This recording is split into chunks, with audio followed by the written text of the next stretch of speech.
Salam saudara-saudaraku, salam jumpa lagi dengan saya dalam setiap renungan harian. Doa dan harapan saya, kita semua tetap sehat selalu dalam lindungan Tuhan. Pada saat hari ini sebelum kita merenungkan firman Tuhan, saya mengajak saudara-saudara untuk kita berdoa. Mari kita berdoa. Terima kasih Tuhan buat waktu dan kesempatan di hari ini. Kami boleh datang di hadapan hadirat-Mu ya Tuhan. Kami mau membaca dan merenungkan firman-Mu. Kiranya melalui setiap firman Tuhan yang kami renungkan hari ini, kami dapat belajar tentang kebenaran firman-Mu, dan kami dapat mengerti tentang maksud dan kehendak Tuhan di dalam kehidupan kami setiap hari. Di dalam nama Tuhan Yesus Kristus, kami siap untuk membaca dan merenungkan firman-Mu. Amin. Saudara-saudara, firman Tuhan hari ini terambil dalam Markus pasal 6, ayat 1 sampai ayat yang ke-6a. Yesus ditolak di Nazaret. Kemudian Yesus berangkat dari situ dan tiba di tempat asalnya, sedang murid-muridnya mengikuti Dia. Pada hari Sabat ia mulai mengajar di rumah ibadat, dan jemaat yang besar takjub ketika mendengar Dia, dan mereka berkata, "Dari mana diperolehnya semuanya itu? Hikmat apa pulakah yang diberikan kepadanya? Dan mujizat-mujizat yang demikian, bagaimanakah dapat diadakan oleh tangannya? Bukankah ia ini tukang kayu, anak Maria, saudara Yakobus, Yoses, Yudas, dan Simeon? Dan bukankah saudara-saudaranya yang perempuan ada bersama kita?" Lalu mereka kecewa dan menolak Dia. Maka Yesus berkata kepada mereka, "Seorang nabi dihormati di mana-mana, kecuali di tempat asalnya sendiri, di antara kaum keluarganya dan di rumahnya. Ia tidak dapat mengadakan satu mujizat pun di sana, kecuali menyembuhkan beberapa orang sakit dengan meletakkan tangannya atas mereka." Ia merasa heran atas ketidakpercayaan mereka. Demikian firman Tuhan. Saudara-saudara, ketika kita penasaran tentang seseorang, maka kita akan berusaha untuk mengenalnya secara pribadi. Apalagi penasaran kita itu berasal dari orang lain yang menceritakan tentang orang yang ingin kita mengenalnya secara langsung. Begitu juga pengenalan kita akan Yesus Kristus. Apakah kita sudah benar-benar mengenal Yesus secara pribadi? Melihat dari firman Tuhan yang sudah kita bacakan hari ini, di sana menceritakan tentang Yesus yang tiba di kampung halamannya, yaitu Nazaret. Pada hari Sabat, Ia mengajar di sinagog, dan mereka yang mendengarnya menjadi sangat heran.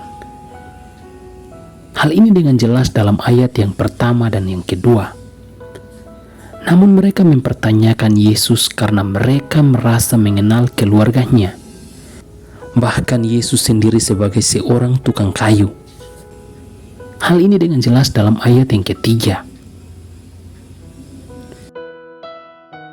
Dalam firman Tuhan yang sudah kita bacakan hari ini, cerita ini berkaitan dengan cerita-cerita sebelumnya, yaitu di daerah-daerah asing. Orang-orang dari berbagai kalangan, mereka memiliki iman kepercayaan kepada Yesus, yaitu sebagai anak Allah yang datang untuk menyelamatkan dan datang untuk menyembuhkan orang sakit. Sehingga berbagai mujizat Yesus lakukan di daerah-daerah sekitarnya. Namun berbeda dengan ketika Yesus di kampung halamannya sendiri.